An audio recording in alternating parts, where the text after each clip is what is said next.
Chapter का नाम है ए चाइल्ड इज़ बॉर्न, मतलब एक बच्चे का जन्म। और इनकी जो लेखिका हैं, जो राइटर हैं, वो हैं जर्मेन ग्रीर। तो स्वाभाविक है कि इस चैप्टर में हम लोग एक माँ के बारे में पढ़ेंगे कि एक बच्चे को जन्म देते वक्त माँ को किन किन परेशानियों से होकर के गुजरना पड़ता है। तो मैं अपने हर एक वीडियो में कहता हूँ कि अगर वीडियो अच्छा लगा तो लाइक कर दीजिएगा, लेकिन चूंकि ये वीडियो माँ के लिए बन रहा है तो इस वीडियो में तो सब कुछ बनता है, कम से कम लाइक, कमेंट, सब्सक्राइब, शेयर सब कुछ बनता है। अगर मन हो आपका तो कर दीजिएगा, ठीक है। चलिए पढ़ते हैं। सबसे पहले पढ़ेंगे जर्मेन ग्रीयर के बारे में। तो जर्मेन ग्रीयर का जो बॉर्न है, जन्म है, वो 1939 को हुआ था, ठीक है। और इनका डेथ नहीं दिया हुआ है, क्योंकि ये चैप्टर जब लिखा गया होगा या इस बुक में जब आया होगा तब इनकी डेथ नहीं हुई होगी, इसलिए इनका डेथ नहीं दिया हुआ है। Born and educated in Australia, इनका जन्म भी ऑस्ट्रेलिया में हुआ और इनकी शिक्षा भी ऑस्ट्रेलिया में हुई। Is a famous feminist writer, वो एक फेमस मतलब प्रसिद्ध फेमिनिस्ट राइटर हैं। फेमिनिस्ट का मतलब होता है नारीवादी लेखक। राइटर मतलब लेखक जो नारियों के लिए आवाज़ उठाए, नारियों के बारे में लिखे, महिलाओं के बारे में लिखे, उसको फेमिनिस्ट राइटर कहते हैं। In her well known works the female eunuch, sex and destiny, the politics of human fertility and the change, ये 3 किताब का नाम ये लिखा हुआ है, जो उनका वेल नोन वर्क है, मतलब जाने माने किताब हैं, ठीक है। अच्छी किताबें हैं, फेमस बुक्स हैं। 3 किताब हैं, कौन कौन? एक है द फीमेल इनच, दूसरा है sex and destiny, the politics of human fertility, और तीसरा है द चेंज, ठीक है। She explores the social and cultural aspects of life of women, वो बताती हैं, एक्सप्लोर करती हैं, हमारे सामने रखती हैं। क्या रखती हैं? कि सामाजिक और सांस्कृतिक जो एस्पेक्ट्स हैं, जो महिलाओं की ज़िंदगी की, लाइफ ऑफ वुमेन, जो महिलाओं की जो लाइफ है, उनके लाइफ की जो एस्पेक्ट्स हैं, मतलब जो आकांक्षाएं हैं, जो पहलू हैं। एस्पेक्ट का मतलब पहलू भी होता है, तो जो पहलू होती है महिलाओं की ज़िंदगी के, और कैसी पहलू? जो सामाजिक पहलू होता है और जो सांस्कृतिक पहलू होता है महिलाओं का, जो सामाजिक जीवन होता है और सांस्कृतिक जीवन जो होता है महिलाओं का, उसके बारे में ये जो राइटर हैं जर्मेन ग्रीयर, वो एक्सप्लेन करती है, एक्सप्लोर करती है, बताती है, हमारे सामने रखती है। शी बिलीव्स दैट, वो विश्वास करती हैं, उनका विश्वास है, उनका मानना है, socio cultural practices are design to suit male interest. ये जो सोशियो कल्चरल प्रैक्टिसेस जो हैं, मतलब ये जो सामाजिक सांस्कृतिक जो नियम कानून, जो विधि विधान, जो परंपराएं हैं, वो इस तरह से डिज़ाइन किए गए हैं, आर डिज़ाइंड, इस तरह से उसे डिज़ाइन किया गया है, बनाया गया है सामाजिक परंपराओं को। किस तरह से? टू सूट मेल इंटरेस्ट, ताकि वो जो परंपराएं हैं वो किसको सूट करें? वो मेल को, पुरुष को सूट करें, मतलब पुरुषवादी, ठीक है। पुरुष प्रधान समाज है हमारा ये देश, जो है ये विश्व जो है वो पुरुष प्रधान है, ठीक है। महिलाओं को यहाँ की कोई भी परंपरा जो है वो उतनी सूट नहीं करती जितनी कि मेल को करती है, फीमेल को सूट नहीं करती। एट द सेम टाइम, ठीक उसी समय पर या उसी तरह, दे फर्दर सब्जुगेट वुमेन, वे लोग क्या करते हैं? महिलाओं को सब्जुगेट करते हैं, ठीक है। सब्जुगेट का मतलब होता है अधीन करना, गुलाम बनाना। मतलब यहाँ के जो पुरुष हैं, जो लोग हैं, जो मेल होते हैं, जो पुरुष हैं, वो महिलाओं को गुलाम बनाकर रखना ज़्यादा पसंद करते हैं। महिलाएं उससे, मर्द से ऊंची आवाज़ में बात नहीं कर सकती है, महिलाएं बिना पूछे घर से बाहर नहीं जा सकती है, महिलाएं अपने मन का खाना नहीं खा सकती, अपने मन का कुछ, मतलब अगर जिस तरह से जो काम पुरुष करता है वो काम महिलाएं बिल्कुल नहीं करती। अगर वो करती हैं तो पुरुष जो है वो उस महिला को पनिश करता है, सजा देता है। तो ये तो एक तरह से गुलामी ही हुई। तो इनका कहना है कि वे लोग जो है, ये जो पुरुष प्रधान समाज है, वो महिलाओं को सब्जुगेट करने का काम करती है। द प्रेजेंट पीस, ये जो प्रेजेंट पीस है, मतलब ये जो छोटा सा टुकड़ा, ये जो छोटा सा पार्ट आप लोगों के सामने है, ए चाइल्ड इज़ बॉर्न, ये जो चैप्टर का नाम है बच्चे का जन्म, इज़ एन एक्सट्रैक्ट, ये एक सारांश है, from her books sex and destiny the politics of human fertility.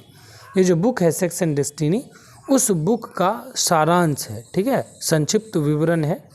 It explores the cultural peculiarities of the East and the West regarding child birth and parent child relationship.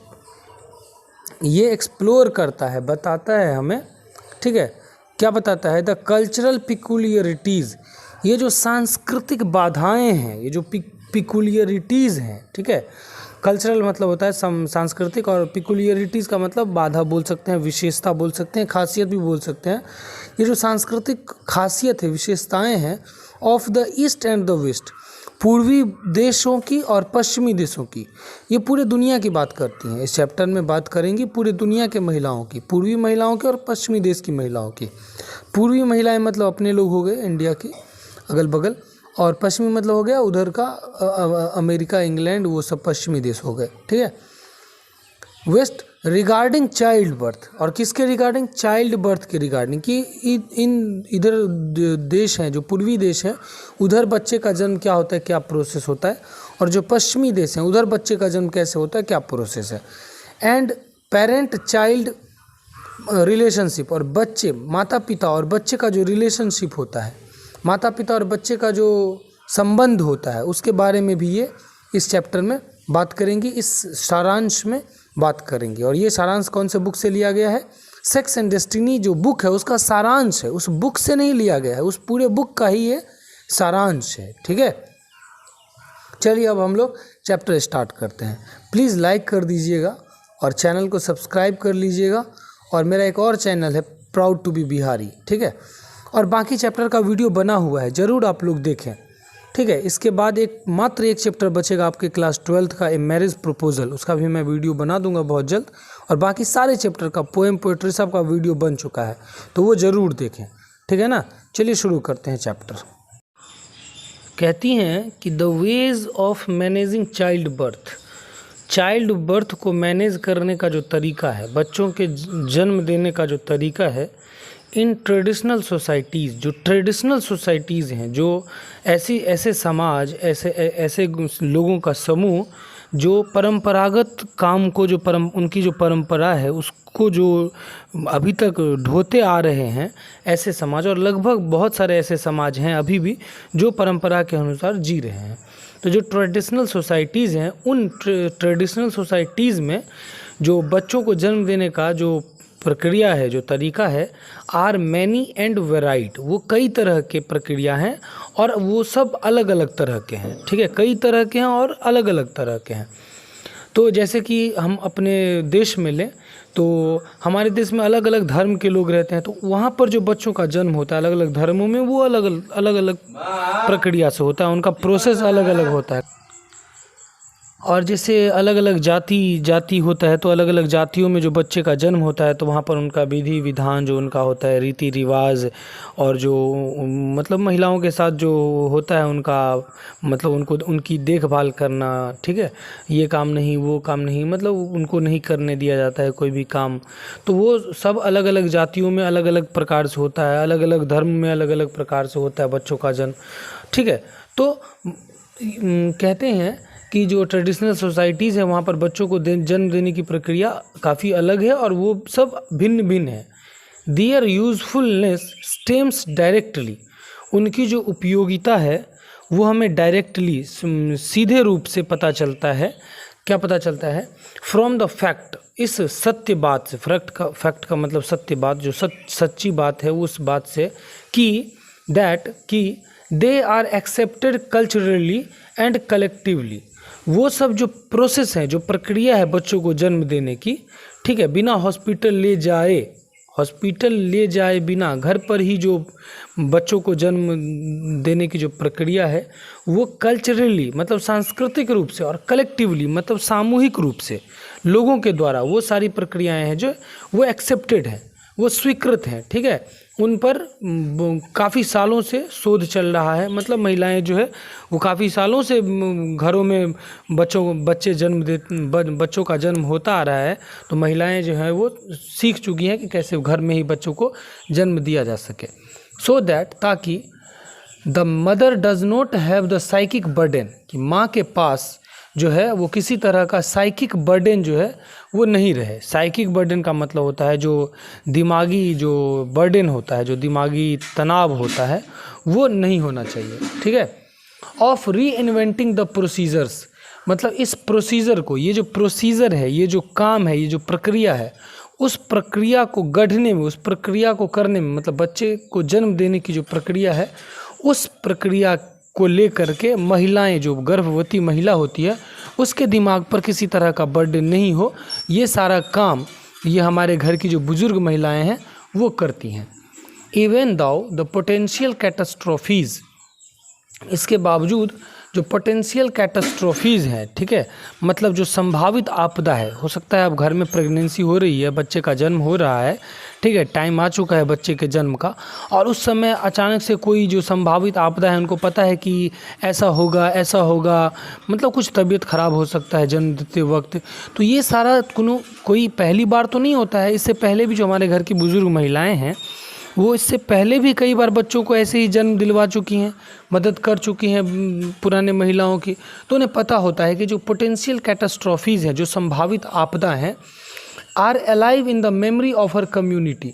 जो उस महिला, जो pregnant महिला होती है, उनकी जो उनका जो समूह होता है, उनके जो रिलेटिव्स होते हैं, उनके घर के जो लोग होते हैं, उनके दिमाग में वो सारी बातें रहती है कि किस तरह से हम लोग इस महिला का देखभाल करें, जो प्रेग्नेंट महिला होती है, ताकि बच्चे के जन्म के वक्त इसे ज़्यादा परेशानी न हो। इसलिए आप लोग अपने घर में भी देखते होइएगा कि अगर कोई महिला जो है प्रेग्नेंट होती है तो उनका जो है वो ख़ास तरीके से ख्याल रखा जाता है। मतलब उनको कोई भारी सामान नहीं उठाने दिया जाता है, या फिर उनको कोई चढ़ने उतरने वाला जो है, सीढ़ी पर चढ़ने उतरने वाला ज़्यादा भारी वाला काम नहीं दिया जाता है। उनके दिमाग में कुछ ऐसी बातें उनको नहीं बोली जाती है कि उनको, जो प्रेग्नेंट महिला होती है, उनको उनके मन में किसी तरह का दुख हो, क्योंकि अगर उनके मन में बहुत ज़्यादा दुख होगा, दुख से वो बीतेगी, तो उसका सीधा असर जो है वो उनके होने वाले बच्चे पर पड़ेगा। बच्चा हो सकता है पागल पैदा ले ले, या महिला जो है वो अगर शरीर से बहुत ज़्यादा मेहनत करती है, या फिर उसको चोट लग जाता है उसके पेट में, या तो हो सकता है बच्चा जो है वो शारीरिक रूप से कमज़ोर पैदा ले। तो इन सब बातों को ध्यान में रखते हुए प्रेग्नेंट महिला का कुछ महीने पहले से ही जो है उसका ख्याल रखा जाने लगता है, उसका ध्यान रखा जाने लगता है कि ये कुछ गलत ना खा ले, कुछ ऐसा खाना ना खा ले जिससे उसके बच्चे पर असर करेगा। क्योंकि महिला कुछ भी करेगी, कुछ भी खाएगी, कुछ भी पिएगी, कोई भी काम करेगी, कुछ भी सोचेगी, तो उसका सीधा असर जो है वो उसके बच्चे पर पड़ता है। तो इसलिए उसका पूरा ध्यान रखा जाता है कि प्रेगनेंसी के वक्त जो है वो किसी तरह का प्रॉब्लम क्रिएट ना हो। ठीक है। And the index of anxiety high, और उनके दिमाग में, उनके जो लोग होते हैं, उनके देखभाल करने वाले जो लोग होते हैं, उनके दिमाग में जो चिंता का जो सूचकांक होता है वो एकदम हाई लेवल की चिंता होती है कि अगर कुछ गड़बड़ हो गया तो फिर या तो बच्चा मर जाएगा या तो महिला मर जाएगी, इस दोनों में से कोई होगा, या फिर दोनों मर सकते हैं, कुछ भी हो सकता है। ठीक है। A ritual approach to pregnancy which hems the pregnant women about the taboos and prohibition helps make the anxiety manageable. जो रिचुअल अप्रोच है, जो मतलब रिचुअल अप्रोच का मतलब होता है जो संस्कार, जो धार्मिक प्रक्रिया है, जो अप्रोच है, जो काम करने का तरीका है, ठीक है, प्रेगनेंसी को लेकर के जो हेम करता है। हेम करना मतलब जैसे कि साड़ी वगैरह सब जो होता है उसके साइड से हेम कर दिया जाता है ताकि वो बिखरे नहीं, फटे नहीं। उसी तरह इस तरह से प्रेग्नेंट महिला को जो है उसके इर्द गिर्द इस तरह से हेम कर दिया जाता है कि उस महिला को किसी तरह का टेंशन, किसी तरह का जो है वो दुख तकलीफ नहीं हो। About with taboos and prohibition. ठीक है। जो टैबूज़ है, जो उनको बहुत तरह की मनाही कर दी जाती है, बहुत तरह का प्रोहिबिशन जो है, रोक लगा दिया जाता है कि ये नहीं करना है, वो नहीं करना है। ये हेल्प करता है उस महिला को मेक द एंग्जाइटी मैनेजेबल। उनकी जो चिंता होती है प्रेगनेंसी को लेकर के, उस चिंता को मैनेज करने में ये सहायक होती है। अ वोमेन, ठीक है, चलिए, a women who observes all the prohibitions and carries out all the rites will be actively. एक महिला जो ऑब्जर्व करती है, जो निरीक्षण करती है, जो पर्यवेक्षण करती है, जो जांच करती है, देखती है, वो सारे प्रोहिबिशंस को, वो सारे निषेध को, जो उस पर जो रुकावट लगाया गया है प्रेग्नेंट महिला के ऊपर कि ये नहीं करना है, वो नहीं करना है, and carries out all the rights, और जो सारे राइट्स को, सारे रीति रिवाज को कैरी आउट करती है, ढोती है, सारे रीति रिवाज का निर्वाहन करती है, विल बी एक्टिवली, अगले पेज में देखते हैं, एक्टिवली मतलब पूरे सक्रियता के साथ, इन्वॉल्व्ड मतलब लगी रहेगी, in holding the unknown at bay, वो जो अननोन, जो मतलब अज्ञात बच्चा जो पेट में होता है, जिसे वो न जानती है न पहचानती, उस अज्ञात बच्चे को अपने कोख में रखने के लिए वो पूरी सक्रियता से जो है वो महिला, प्रेग्नेंट महिला जो है वो लगी रहती है। शी विल हैव अदर रेनफोर्समेंट्स, उसे जो है वो कुछ और भी कुछ रेनफोर्समेंट्स मिलते हैं, मतलब कुछ बल बढ़ाने वाली जो ताकतें हैं वो मिलती है, जो उसका बल बढ़ाती है, उनका मनोबल बढ़ाती है। फोर मतलब जैसे कि many of the ritual observances of pregnancy involve the participation of others who should support her. ठीक है, जैसे कि many of the ritual observances, जो रिचुअल ऑब्जर्वेंसेज हैं, जो दूसरे जो धार्मिक दृष्टिकोण है ऑफ प्रेगनेंसी को लेकर के, involve the participation of others, उसमें जब दूसरों का पार्टिसिपेशन इन्वॉल्व होता है, जब दूसरे लोग उनमें भाग लेते हैं, उनकी मदद करने के लिए आते हैं, हु शुड सपोर्ट हर, जिन्हें उस महिला की सपोर्ट करनी चाहिए, प्राइमरीली मतलब खास करके हर हस्बैंड, उसके जो पति होते हैं, उन्हें सपोर्ट करना चाहिए पूरी तरह से। देन हर किन्स फोक, उसके बाद जो उनके किन्स फोक होते हैं, मतलब उनके जो सगे संबंधी होते हैं, उन्हें उनकी मदद करनी चाहिए उस महिला की। एंड देन, और उसके बाद the other members of her community, उसके जो कम्युनिटी है, उसका जो समाज है, और जो बाकी लोग हैं, उसके बाद वो लोग उनकी मदद करते हैं। तो इससे क्या होता है, उस महिला को आत्मबल मिलता है, मनोबल मिलता है प्रेगनेंसी को होल्ड करने में। ठीक है, सम ऑफ दीज बिहेवियर्स, इन व्यवहारों की वजह से, will be sensible and useful, ये जो व्यवहार हैं, ये जो इस तरह के जो उनका जो रख रखाव होता है, उनका जो देखभाल होता है, वो सेंसिबल होती है, मतलब संवेदनशील होता है, और यूज़फुल होता है, उपयोगी होता है।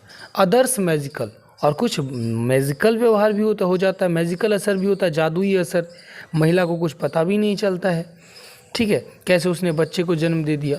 But they will all increase her sense of security, और वे जो लोग हैं, वे सारे लोग मिल करके उस महिला की जो सेंस ऑफ सिक्योरिटी है, ठीक है, सिक्योरिटी का जो बोध है, मतलब कैसे वो महिला सुरक्षित रहे, सिक्योर रहे, इसका जो बोध है, उस बोध को उसके महिला के दिमाग में बढ़ा देता है।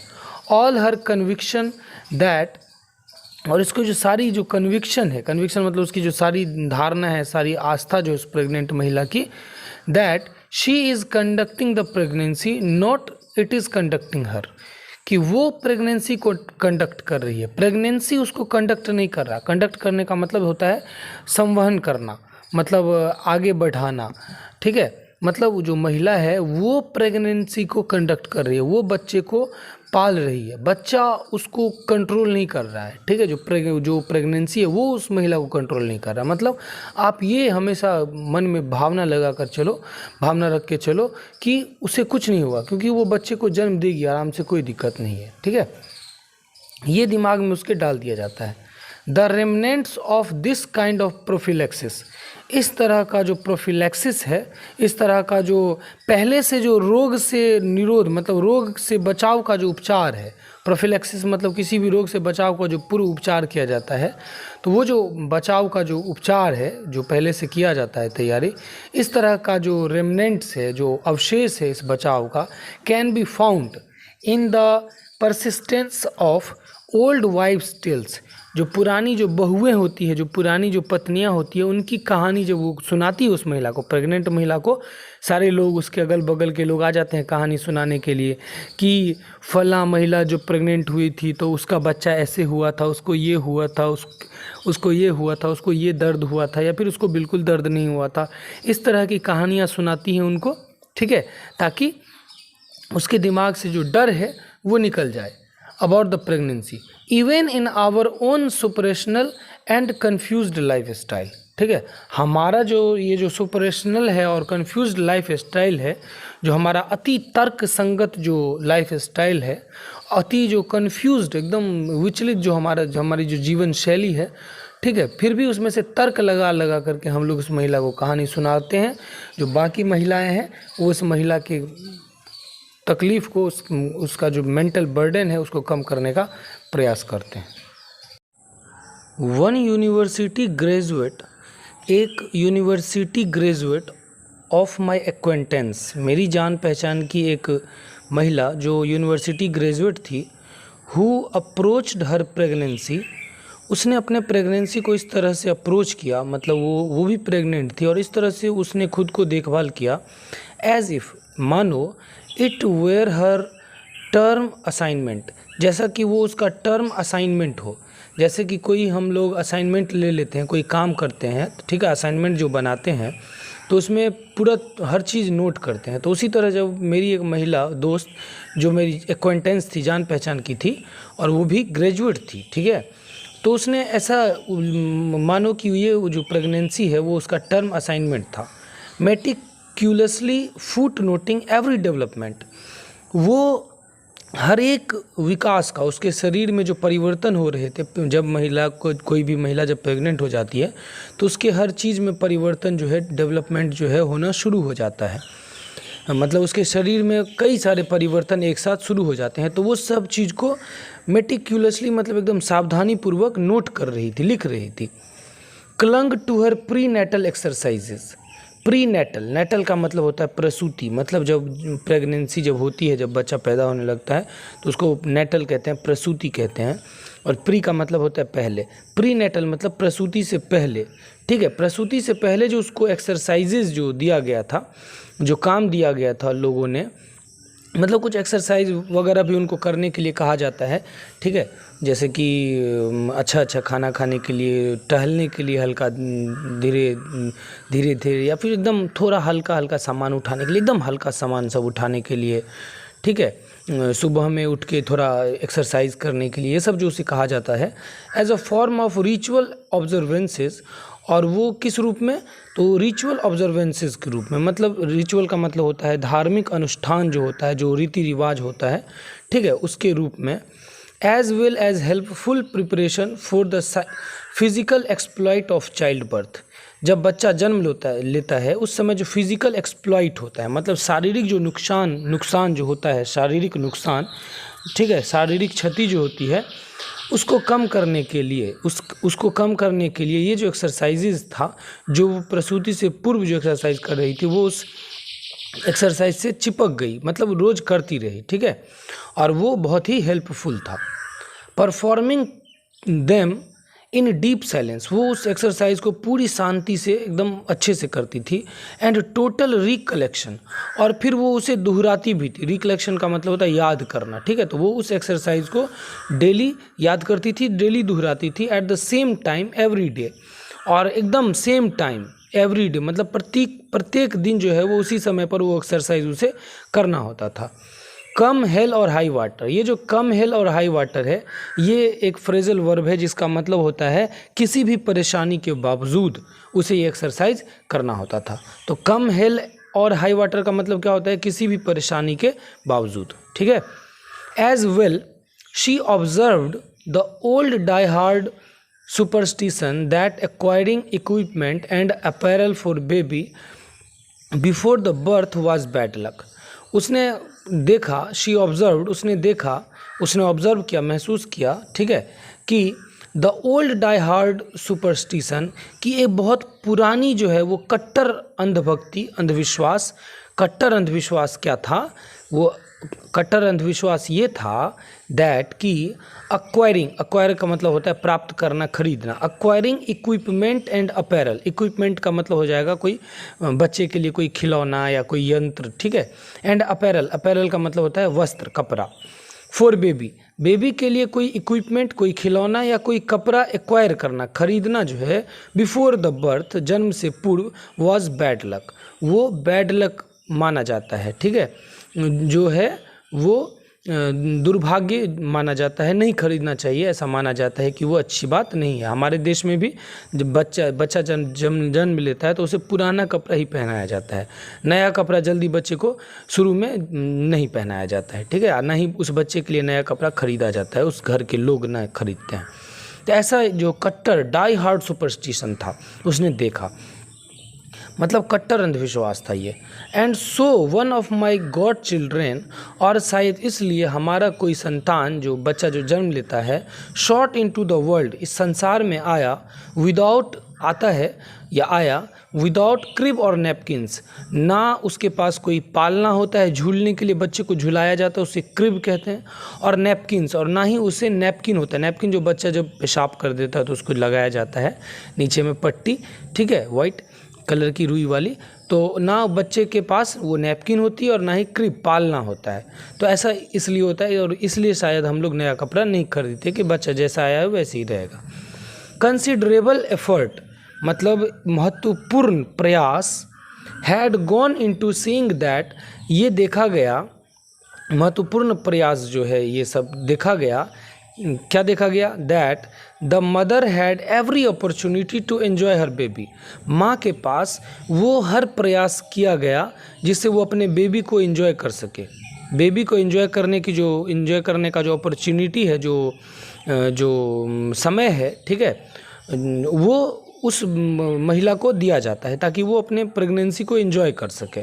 बट लेकिन after her training for unmedicated child birth, लेकिन अगर अनमेडिकेटेड चाइल्ड बर्थ के बाद जो ट्रेनिंग उसे दिया जाता है अनमेडिकेटेड चाइल्ड बर्थ के लिए, चूँकि घर में जो ट्रेनिंग दी जा रही है वो ऐसी ट्रेनिंग दी जा रही है कि इसे बिना हॉस्पिटल में जाए वो महिला जो है उसकी प्रेगनेंसी हो जाए, उसकी प्रसूति हो जाए, मतलब बच्चा जन्म ले बिना मेडिकल में जाए, बिना दवा खाए या बिना फिर हॉस्पिटल जाए बच्चा जन्म ले। तो महीनों जो उनकी ट्रेनिंग चलती है उस महिला की अनमेडिकेटेड चाइल्ड बर्थ के लिए, बिना हॉस्पिटल जाए वाला जो बच्चा जन्म लेना है उसके लिए जो महीनों की जो एक्सरसाइज चलती है, तो उसमें क्या होता है कि इन द इवेंट, जब वो समय आता है और अगर उस महिला को हॉस्पिटल जाना पड़े तो the hospital refused to believe, जो हॉस्पिटल वाले हैं वो विश्वास करने से मना कर देते हैं। देखिए होता क्या है, अब आजकल में क्या हो रहा है कि जो अमीर महिलाएं हैं, ठीक है, जिनके पास पैसा है, तो जैसे ही वो प्रेग्नेंट होती है तो डॉक्टर के साथ कंसल्ट में आ जाती है। डॉक्टर उसे अपना महीने जो है वो चेकअप करता रहता है और पूरा बताता रहता है। फिर वो महिला हॉस्पिटल में भर्ती होती है और हॉस्पिटल में जाने के बाद क्या होता है, आप देखिएगा कि उस महिला का सीधा ऑपरेशन कर दिया जाता है। नॉर्मल डिलीवरी जो है नहीं कराई जाती है, क्योंकि नॉर्मल डिलीवरी कर देगा तो फिर हॉस्पिटल वाले को पैसा कहाँ से आएगा, तो उसका ऑपरेशन कर दिया जाता है। लेकिन गांव घर की जो महिलाएं हैं, जो गरीब महिलाएं हैं, वो हमेशा कोशिश करती है कि नॉर्मल डिलीवरी हो, और उससे नॉर्मल डिलीवरी से क्या होता है, शरीर को कोई नुकसान होता नहीं है, ठीक है, उसका महिला का जो शरीर होता है वो अच्छा रहता है। लेकिन ऑपरेशन करने के बाद उसका शरीर जो है वो मतलब एकदम बेकार हो जाता है। अब ऑपरेशन पूरा पेट चीर दिया जाता है तो फिर उसका शरीर तो थोड़ा डैमेज होगा ही, ठीक है। तो होता क्या है कि जब अगर महीनों उसकी तैयारी चलती है, उसे किसी डॉक्टर से कंसल्ट नहीं लेने दिया जाता है, तब अगर वो हॉस्पिटल में जब जाती है एडमिट होने के लिए, ऐसा अगर नौबत आ जाए तो क्या होता है कि हॉस्पिटल जो है वो रिफ्यूज़ कर देता है, मना कर देता है, ये विश्वास करने से she was in second stage labour, कि वो अब जो है वो सेकेंड स्टेज पर है लेबर के लिए। लेबर का मतलब यहाँ पर मेहनत करना नहीं होगा, लेबर का मतलब होगा प्रसूति, मतलब डिलीवरी होने का सेकेंड स्टेज है, ठीक है, मतलब अब डिलीवरी होने वाली है। Until her daughter's head had appeared, जब तक बच्चे का सर बाहर नहीं आ जाता है तब तक हॉस्पिटल वाले मानने को तैयार नहीं होते हैं कि इनकी डिलीवरी का समय हो चुका है। मतलब जहाँ से बच्चा निकलता है उसका सर जब तक बाहर नहीं आएगा तब तक हॉस्पिटल वाले मानने को तैयार नहीं होते, क्योंकि वो महिला तो हॉस्पिटल या डॉक्टर के कंसल्ट में थी ही नहीं कभी, ठीक है, तो वो डॉक्टर तो पैसा कमाना चाहेगा।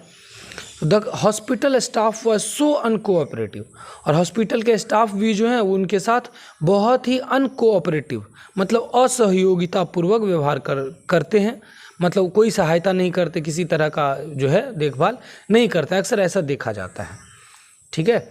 अनकोऑपरेटिव अबाउट ब्रेस्ट फीडिंग, और जो ब्रेस्ट फीडिंग है, जो महिला जब बच्चा जन्म लेता है तो उनको स्तनपान कराया जाता है, दूध पिलाया जाता है, माँ पिलाती है, जो बहुत ज़रूरी है, ठीक है, कुछ महीनों तक जो है बच्चों को माँ का दूध पीना चाहिए, तभी वो बच्चा बहुत ज़्यादा स्वस्थ रहेगा। तो हॉस्पिटल के स्टाफ जो है वो इसके खिलाफ रहते हैं अक्सर कि बच्चे को दूध ना पिलाया जाए, क्योंकि दवा पे या फिर कोई जो दूध वो लिखते हैं कि ये पिलाइए, क्योंकि उनको तो पैसा बनाना रहता है, तो वो इसको सपोर्ट नहीं करते हैं, ब्रेस्ट फीडिंग को, स्तनपान को। That mother and daughter discharge themselves after 2 days, और इसलिए उस माँ और उस बेटी को सिर्फ 2 दिन में ही डिस्चार्ज कर दिया गया, ठीक है, क्योंकि वो उस डॉक्टर्स के संपर्क में थी नहीं। ठीक है, चलिए अगला पैराग्राफ देखते हैं, बहुत बड़ा पैराग्राफ था। आप लोग प्लीज़ लाइक कर दीजिएगा, क्योंकि इतने मेहनत से बनाता हूँ, और सब्सक्राइब कर दीजिएगा प्लीज़ चैनल को। ठीक है, चलिए देखते हैं अगला paragraph. This birth was virtually unattended, ये जो जन्म था, ये जो जन्म हुआ बच्चे का, ये वास्तव में एकदम नायाब था, क्योंकि ये जन्म हॉस्पिटल में हुआ। ठीक है, भले उन माँ और बच्चों के साथ कोई अच्छा व्यवहार नहीं हुआ और उन लोगों ने 2 ही दिन हॉस्पिटल छोड़ दिया, लेकिन ये जो जन्म था वो एकदम अनअटेंडेड था। ऐसा जन्म क्योंकि हॉस्पिटल में जाके पहली बार जन्म हुआ था, नहीं तो उन लोगों के साथ जो है वो पारंपरिक रूप से जन्म होता था बच्चे का।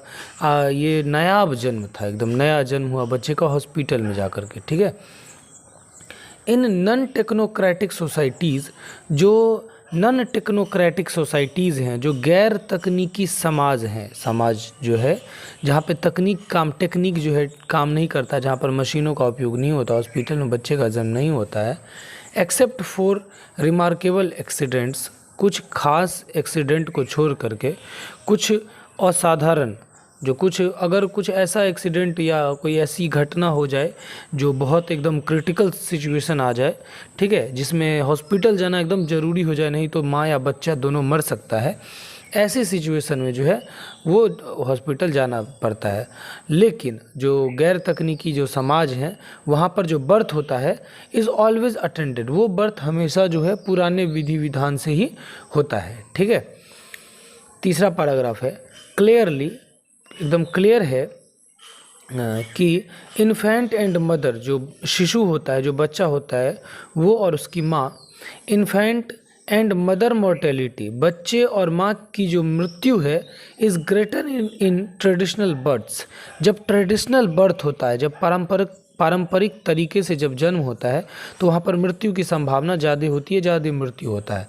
बट इन आवर एंग्जाइटी, लेकिन हमारी सोच में, हमारी चिंता में, टू अवॉइड डेथ से बचने के लिए, we may have destroyed the significance of experience, हम लोगों ने एक्सपीरियंस का जो महत्व है, ठीक है, अनुभव का जो महत्व है, शायद उसे हम लोगों ने बर्बाद कर दिया है। For the vast majority who live, वो उन विशाल समूहों के लिए जो जिंदा हैं, उनके लिए हम लोगों ने शायद अपनी जो हमारी जो एक्सपीरियंस है, उसका जो महत्व है, हम लोगों ने उसे ख़त्म कर दिया है।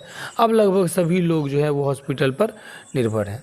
खैर, उसके बाद ये कुछ है लिखा हुआ, इसको अच्छे से समझते हैं, बहुत बड़ी बड़ी बातें, अच्छी अच्छी बातें इसमें लिखी हुई है, अच्छे से समझते हैं इसको। देखिए यहाँ से यहाँ तक थोड़ा ध्यान से सुनिएगा, ठीक है। नो वन वुड डिनाई, कोई भी व्यक्ति मना नहीं करेगा ये बात मानने से, ठीक है। डिनाई का मतलब होता है मना करना, इनकार करना। कोई ये बात मानने से इनकार नहीं करेगा दैट कि ईच इन्फेंट, प्रत्येक शिशु, एंड पार्टिकुलरली, और खासकर, एवरी मैटरनल डेथ, प्रत्येक माँ की जो मृत्यु होती है वो इज़ अ ट्रेजेडी, एक दुखद घटना है। ट्रेजेडी है, दुखद घटना है, बहुत बड़ी दुखद घटना है। इस बात को मानने से कोई भी व्यक्ति इनकार नहीं करेगा। सब मानते हैं कि ये बच्चे की मृत्यु या उसके माँ की मृत्यु, ये जो है वो बहुत दुखद घटना है, सब मानते हैं। टू बी प्रिवेंटेड, इसे रोका जाए। इफ़ एट ऑल पॉसिबल, जहाँ तक संभव हो, हर संभव प्रयास करके दोनों की जो मृत्यु है उस मृत्यु को रोका जाए, ठीक है। कोशिश किया जाए कि बच्चा बच जाए, माँ बच जाए, कोशिश किया जाए कि दोनों बच जाए, ठीक है। नॉर, और ना ही ये बात मानने से इनकार करेगा कोई दैट कि मॉडर्न ऑब्स्टेट्रिक, ये जो आधुनिक जो ऑब्स्टेट्रिक केयर है, प्रसूति का जो ख्याल रखा जाता है, ऑब्स्टेट्रिक का मतलब होता है प्रसूति, या फिर जो दाई माई सब जो होती है, जो गर्भवती महिला का जो ख्याल रखती है दाई, ठीक है, वो जो केयर करती है, वो which has developed in the hospital setting, जो अब जो है वो चीज़ हॉस्पिटल की व्यवस्था में भी ये चीज़ डेवलप हो चुकी है। अब हॉस्पिटल में भी दाई सब नर्स के रूप में रहती है जो देखभाल करते हैं। Has been at least partly responsible, वो भी कुछ हद तक थोड़ा रिस्पॉन्सिबल हैं, उत्तरदायी हैं, for the dramatic decrease in both maternal and prenatal mortality. ये जो माँ की जो मृत्यु होती है या जन्म से पूर्व, प्री नेटल मतलब प्रसूति से पूर्व, जन्म से पूर्व जो मृत्यु हो जाती है दोनों की, या बच्चे की या माँ की या दोनों की, उसमें इन लोगों की भी भूमिका होती है। Over the past half centuries, पिछले लगभग आधे शताब्दी से ये देखा गया है कि हॉस्पिटल की वजह से मृत्यु दर में काफ़ी कमी आई है। But it is not necessarily परवर्स, लेकिन ये आवश्यक नहीं है, ज़रूरी नहीं है नेसेसरीली परवर्स। परवर्स का मतलब होता है अनुचित। आवश्यक रूप से ये चीज़ अनुचित नहीं है। कौन सी चीज़ अनुचित नहीं है? टू क्वेश्चन करना। कौन सी क्वेश्चन करना? वेदर कि our present priority should be to reach minimum figures for prenatal mortality at any price. ठीक है, कि हमारा जो प्रेजेंट प्रायोरिटी होना चाहिए, हमारा जो अभी का जो फ़िलहाल का जो हमारा जो उत्तरदायित्व होना चाहिए, ठीक है, जो पहला काम होना चाहिए वो क्या होना चाहिए? Should be to reach minimum figures, कि हम लोग एकदम कम से कम संख्या पर पहुँचे, जितना कम हो सके उस कम संख्या पर पहुँचे। कौन सी, किस चीज़ की कम संख्या पर पहुँचे? फॉर प्री नेटल मोर्टेलिटी, ये जो जन्म से पूर्व या प्रसूति के समय जो बच्चे की या माँ की मृत्यु हो जाती है, इस संख्या में काफ़ी हद तक कमी आए, उस संख्या तक हम लोग पहुँचे, एकदम कम संख्या तक, किसी भी कीमत पर। When this includes giving up things, जब इस चीज़ में इंक्लूड कर दिया जाता है कुछ चीज़ों को छोड़कर, विच फ्री ह्यूमन बींग्स, कि जब फ्री ह्यूमन बींग्स, कि जब इंसान फ्री है, आज़ाद है, स्वतंत्र है, वो किसी का गुलाम नहीं है, have often felt to be more important than their own survival, वो अपने खुद जिंदा रहने से ज़्यादा दूसरे को बचाने का प्रयास करता है। मतलब कोई भी माँ जो है, जब वो उसका जब जब उनका बच्चा होने लगता है, तो वो खुद की ज़िंदगी से ज़्यादा वैल्यू जो है वो उस बच्चे की ज़िंदगी को देती है। क्योंकि हमारा समाज जो है, हमारा जो देश है या समाज के जो लोग हैं, वो उस तरह से उनको देखभाल करते हैं, या उसके दिमाग में इस तरह से कुछ, मतलब उसके इर्द गिर्द कुछ ऐसी बातें होती है जो उस माँ के लिए खुद की ज़िंदगी से बढ़कर उसके बच्चे की ज़िंदगी हो जाती है। बताइए कि अगर थोड़ी देर के लिए बच्चे की ज़िंदगी ज़रूरी है, एक माँ के लिए अगर उसका बच्चा मर जाए या उसके बच्चे को कुछ हो जाए, तो इससे बड़ा दुख, उससे बड़ा दर्द उस माँ को और कोई भी चीज़ नहीं देती। संतान की मृत्यु या संतान की खरोंच तक आ जाए तो माँ के दिल में जो दर्द होता है उसको कोई भी पैमाना जो है वो नाप नहीं सकता है। लेकिन अगर कोई महिला गर्भवती है और वो ऐसी अवस्था में है कि या तो बच्चा बच सकता है या माँ बच सकती है, तो ऐसी अवस्था में कई ऐसे परिवार होते हैं जो कहते हैं कि नहीं, मुझे बच्चा चाहिए, माँ मर भी जाए तो चलेगा, मुझे बच्चा चाहिए। ठीक है, तो इस स्थिति में ये चीज़ बहुत गलत है, क्योंकि अगर माँ रहेगी तो बच्चे तो और भी आ जाएंगे। ठीक है, तो खुद की ज़िंदगी से बढ़कर, जो क्योंकि वो महिला स्वतंत्र है, उसके पास चॉइस है, ठीक है, राइट ऑफ फ्रीडम, स्वतंत्रता जो उसको मिला है, तो उसमें अधिकार है ज़िंदगी जीने का अधिकार, तो वो अपनी ज़िंदगी किसी के लिए ख़त्म नहीं कर सकती है। आप अगर सुसाइड करते हैं तो ये भी एक तरह का अपराध है। तो एक महिला अगर किसी बच्चे के लिए, जो बच्चा उसके गर्भ में है, उसके लिए अगर कोई महिला खुद मरने के लिए तैयार है, तो ये भी एक तरह का अपराध है।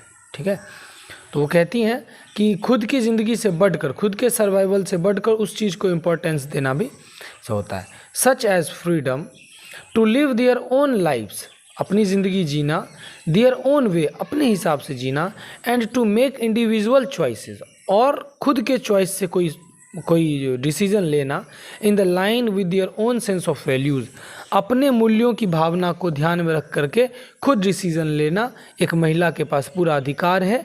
ठीक है, वो डिसाइड कर सकती है कि वो क्या करे। ठीक है, बच्चे को अगर ऐसी सिचुएशन है कि वो माँ मर जाएगी, तो इस सिचुएशन में बच्चे को गिराना जो है, ठीक है, बच्चे को जन्म न देने का जो फैसला है वो उचित होगा, क्योंकि माँ तो बच जाएगी। नहीं, अगर कोशिश करके दोनों को बचाया जा सके तो और बेहतर है, और खुशी की बात है। ठीक है, चलिए। और 2 बुक्स लिखे हुए हैं, एक है शेला एंड जॉन ए डेविस और है द प्लेस ऑफ बर्थ। ये दोनों बुक्स हैं जो इस बात पर लिखा गया है माँ के बारे में, तो इस बुक को भी पढ़ सकते हैं। चलिए अगला पैराग्राफ देखते हैं। इन मैनी सोसाइटीज़, कई समाज में, कई सोसाइटी में, वुमेन स्टिल गो फोर्थ, जो महिलाएं हैं वो अभी भी जाती हैं। गो फोर्थ फ्रेजल वर्ब है जिसका मतलब होता है एक जगह से दूसरी जगह जाना।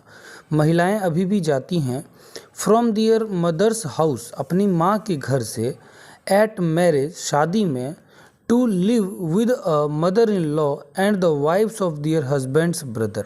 जो महिलाएं जब उसकी शादी हो जाती है, ठीक है, शादी में जब शादी हो जाती है तो वो अपने माँ के घर को छोड़कर, ठीक है, अपने सास, मदर इन लॉ मतलब सास, और अपने भाई, अपना उसका जो हस्बैंड है उसके भाई की बहुएं जो होती है, उसके भाई की जो बीवी होती है, ठीक है, जिसे हम लोग इसे अपने इधर जो भाभी बोलते हैं, तो वो, या दियाद बोला जाता है हमारे इधर मैथिली में, तो वो उस सब के साथ जो है वो रहने के लिए चली जाती है, अपने माँ के घर को छोड़कर अपने सास के घर में चली जाती है, अपने हस्बैंड के साथ और अपने हस्बैंड के भाई और उसकी बीवियों के साथ रहने के लिए। इट इज़ अ ट्रूइज्म, ये जो है एक स्वयं सिद्धि सत्य है। ट्रूइज्म का मतलब होता है एकदम सत्य वचन है। क्या सत्य है? ऑफ एंथ्रोपोलॉजी, जो एंथ्रोपोलॉजी है, जो मानव विज्ञान है, जो ऐसा विज्ञान जो मनुष्य के सोच और मनुष्य का जो रहन सहन है, मनुष्य की जो प्रवृत्ति है उस पर रिसर्च करता है, उस मानव विज्ञान का ये परम सत्य है दैट कि सच वुमन, जो ऐसी महिलाएं हैं, do not become members of their new family, वो उसकी जो नई फैमिली होती है, अपनी माँ को अपने माँ के घर को छोड़कर जो नई फैमिली में जाती है, वो अपनी नई फैमिली की मेंबर तब तक नहीं बनती है, अपनी नई फैमिली की जो परमानेंट मेंबर है तब तक उसे नहीं माना जाता है, until they have born a child, जब तक उसका कोई बच्चा ना हो जाए। ऐसा आप देखते होंगे अपने गांव समाज में कि जब तक उस महिला का बच्चा नहीं हो जाता तब तक उस परिवार में उसको ज़्यादा वैल्यू नहीं दिया जाता है, लेकिन जब उसका बच्चा हो जाता है तब उसे कुछ ज़्यादा ही वैल्यू दिया जाता है, वो उस परिवार की परमानेंट मेंबर बन जाती है। इफ़ वी कंसिडर, अगर हम लोग ऐसा मान लें कि दैट इन सच सोसाइटीज़, ऐसे समाजों में, the marriage was quite likely to have been arranged, जहाँ पर ये इस तरह की शादी हुई है, इट इज़ अंडरस्टैंडेबल, ये समझने योग्य है दैट कि द ब्राइड, जो दुल्हन है, ब्राइड मतलब दुल्हन, द ब्राइड दुल्हन, टू लॉन्ग्स, दुल्हन भी, TOO का मतलब होता है भी, जो दुल्हन भी, लॉन्ग्स का मतलब होता है तरसना, ठीक है, लालसा रखना, इच्छा रखना, तरसना, तो दुल्हन जो होती है वो भी तरसती है। किसके लिए तरसती है? फॉर द चाइल्ड, उस बच्चे के लिए तरसती है कि काश मुझे भी एक बच्चा हो जाए। Who will stand in the same intimate relationship to her, और वो बच्चा उस माँ के साथ, उस दुल्हन के साथ उसी इंटीमेट रिलेशनशिप में, उसी अंतरंग संबंध में रहेगा, एकदम एक जो होता है ना, एकदम आत्मीय संबंध, एकदम दिल का जो संबंध होता है, उसी इंटीमेट रिलेशनशिप में रहेगा उसके साथ, उस दुल्हन के साथ, एज, जैसे, she with her own mother, जैसे वो महिला जिसकी शादी हुई है वो अपने माँ के साथ जिस संबंध में थी, जिस प्रेम के संबंध में थी, जिस दिल के संबंध में थी, वही संबंध उस महिला का, उस दुल्हन का अपने बच्चे के साथ होगा। ठीक है, वो इसके लिए तरसती है। द वेस्टर्न इंटरप्रिटेशन, जो पश्चिमी इंटरप्रिटेशन है, जो पश्चिमी अर्थ है, जो पश्चिमी लोगों ने जो व्याख्या किया है, जो बोला है, ऑफ सच मोर्स, इस तरह के जो रीति रिवाज हैं, मोर का मतलब होता है रीति रिवाज, जो इस तरह के जो रीति रिवाज हैं इसके बारे में पश्चिमी लोगों ने, पश्चिमी देश के, अमेरिका, इंग्लैंड सब के लोगों ने व्याख्या किया है, इज़ दैट कि दे आर बैकवर्ड, कि ऐसे लोग जो अपने माँ के घर को छोड़कर अपने हस्बैंड के घर में जाके पूरी ज़िंदगी बिताते हैं, या इस तरह का जो अभी तक जो हमने वीडियो में रीति रिवाज सब देखा, ऐसे लोगों को वे लोग सोचते हैं, जो पश्चिमी देश के लोग हैं, वे लोग सोचते हैं कि दे आर बैकवर्ड, कि वे लोग पिछड़े हुए लोग हैं, क्रूअल, निर्दयी लोग हैं, एंड रॉन्ग, और गलत हैं। ठीक है, इट इज़ अज्यूम्ड दैट, ऐसा मान लिया जाता है कि the sexual relations between the spouses, जो स्पाउजेज हैं, जो जीवन साथी, जो पति पत्नी है, उन दोनों का जो सेक्सुअल रिलेशनशिप है, ठीक है, आर परफंक्टरी, वो परफंक्टरी है, मतलब बेपरवाह है, उन्हें एक दूसरे की कोई परवाह नहीं है, ठीक है, एंड एक्सप्लॉइटेटिव, और वे जो हैं वो जो संबंध होता है पति पत्नी का वो शोषक होता है, वो हमेशा जो पति होता है वो पत्नियों का शोषण करने में लगा रहता है। एंड दैट, और कि ऑल मदर्स इन लॉ, जितनी भी सासें होती है, सास सब जो होती है सास, वे आर अनजस्ट, वे अन्यायी होती हैं, दंड देने वाली होती है, ठीक है, तामसिक प्रवृत्ति की होती है, अपने बहू का वश नहीं चलने देती। एंड विंडिक्टिव, और विंडिक्टिव भी होती हैं। विंडिक्टिव का मतलब होता है प्रतिशोधी, ठीक है, मतलब दंड देने वाला, और अनजस्ट का मतलब होता है अन्यायी, ठीक है, और विंडिक्टिव का मतलब होता है दंड देने वाला। तो वो अपनी सास का कोई, अपने पतोहू जो होता है, उसकी बहू जो होती है, बेटी की पत्नी, उसका कोई वश चलने नहीं देती। इस तरह की सास होती है, ठीक है, ज़रूरी नहीं है लेकिन अक्सर ऐसा देखा जाता है, ठीक है, क्योंकि ताली तो एक हाथ से नहीं बजता है, लेकिन अक्सर ऐसा देखा जाता है कि जो सास होती है वो विंडिक्टिव और अनजस्ट होती है। One of the greatest difficulties in the way of feminist, feminist के रास्ते में जो सबसे बड़ी बाधा है, फेमिनिस्ट मतलब नारीवादी के समर्थन में, नारियों के समर्थन में जो सबसे बड़ी बाधा है वो क्या है? हु आर नॉट चौविनिस्टिक, ऐसे लोग जो चौविनिस्टिक नहीं है, मतलब जो अंध रीति रिवाज के प्रति अंधे लोग नहीं हैं, जो आंख बंद करके रीति रिवाज को मानने वाले लोग नहीं हैं, और and want to learn from women, और ऐसे लोग जो महिलाओं से कुछ सीखना चाहते हैं, हु स्टिल लिव, जो महिलाएं आज भी रहती हैं, ठीक है, with in a female society, एक फीमेल सोसाइटी में, एक महिला के समाज में, is the tendency of those women, उन महिलाओं की जो जो सामाजिक महिला है, जो रीति रिवाज का पालन करने वाली महिला है, ठीक है, ऐसी महिलाएं जो हैं, उन महिलाओं की टेंडेंसी होती है, उन महिलाओं की प्रवृत्ति होती है, उन महिलाओं का लक्षण होता है, क्या होता है कि to withdraw into silent opposition when participating in international fora conducted in languages which they can not speak with fluently, कि ऐसी महिलाएं जो है वो चुप हो जाती हैं, विदड्रॉ इनटू साइलेंट ऑपोजिशन, ठीक है, वो एकदम से चुप हो जाती है। कब चुप हो जाती है? किसी चीज़ का विरोध करने में, उनके साथ जो घटना घट रही है, उनके साथ जो शोषण हो रहा है, उनके साथ जो अत्याचार हो रहा है, इसके खिलाफ बोलने के वक्त वो चुप हो जाती हैं। कब चुप हो जाती हैं? जब व्हेन पार्टिसिपेटिंग इन इंटरनेशनल फोरा, जब वो किसी अंतर्राष्ट्रीय मंच पर पार्टिसिपेट करती है, अंतर्राष्ट्रीय मंच पर भाग लेती है, ज़रूरी नहीं है कि अंतर्राष्ट्रीय मंच, जब ऐसा कोई लोगों का समूह जहाँ पर महिलाओं के पक्ष में बोलने का समय आता है, तो महिलाएं चुप हो जाती हैं। कंडक्टेड इन लैंग्वेजेस, और वो जो अंतर्राष्ट्रीय मंच पर जो समारोह होता है जिसमें महिलाओं को बोलने का मौका दिया जाता है, वो ऐसे लैंग्वेज में अगर हो which they can not speak with fluently, जिस भाषा को वो महिला फ्लुएंटली, मतलब फ्लुएंसी से एकदम धारा प्रवाह उस भाषा में नहीं बात कर सकती है, तो वो महिला वहाँ पर चुप हो जाती है। ये नहीं कि जो भाषा उसे आता है उसी भाषा में अपना दुख जो है, अपनी बातें वो रखे लोगों के सामने। Women officials of the Sudanese government, Sudan के गवर्नमेंट का जो वुमेन ऑफिशियल जो टीम है, ठीक है, वुमेन ऑफिशियल जो पद है, जो महिलाओं के लिए काम करता है, जो ऑफिशियल ग्रुप, ठीक है, उसने मुझसे कहा, टोल्ड मी, मुझसे कहा दैट कि दे हैड गिवन अप, उन लोगों ने छोड़ दिया, सूडान के जो वुमेन ऑफिशियल हैं उन लोगों ने छोड़ दिया, क्या छोड़ दिया? गोइंग टू इंटरनेशनल कॉन्फ्रेंसेस, अंतर्राष्ट्रीय कॉन्फ्रेंस में, अंतर्राष्ट्रीय समारोह में जाने से उन लोगों ने मना कर दिया, छोड़ दिया अंतर्राष्ट्रीय समारोह में जाना। इवन दो द ट्रिप्स, भले ही वो जो ट्रिप है, अंतर्राष्ट्रीय सम्मेलन में जाने का जो ट्रिप है, जो यात्रा है, वेयर अ ट्रिमेंडस ट्रीट, वो भले ही एकदम शानदार ट्रीट, एकदम शानदार भोजन की व्यवस्था, शानदार ट्रीट का मतलब होता है शानदार, ट्रिमेंडस का मतलब होता है शानदार, और ट्रीट का मतलब होता है एकदम बढ़िया भोजन की व्यवस्था, बढ़िया व्यवहार की व्यवस्था, बढ़िया सब कुछ। अगर फिर भी वो लोग, जापानी लोग, इंटरनेशनल कॉन्फ्रेंस में नहीं जाते हैं, क्यों नहीं जाते हैं? बिकॉज दे वेयर ट्राइड, कि उन लोग वहाँ पर कोशिश किया जाता है of being told about their own lifes instead of being consulted, कि वे लोग अपनी ज़िंदगी के बारे में बताएं। उनकी जो समस्या है उनका कोई समाधान नहीं होता वहाँ पर, बस लोग अपने मन के बातों को रखते हैं, वे लोग भी अपने मन के बातों को रखते हैं और आ जाते हैं। उसके बाद कोई ठोस कदम उन समस्याओं से निपटने के लिए नहीं किया जाता है। तो जापान का जो वुमेन ऑफिशियल जो ग्रुप है, जो पद है, जो लोग हैं, उन लोगों ने उस इंटरनेशनल कॉन्फ्रेंस में, इंटरनेशनल समारोह में जाना छोड़ दिया। ठीक है, देखिए वीडियो बहुत बड़ा हो गया है।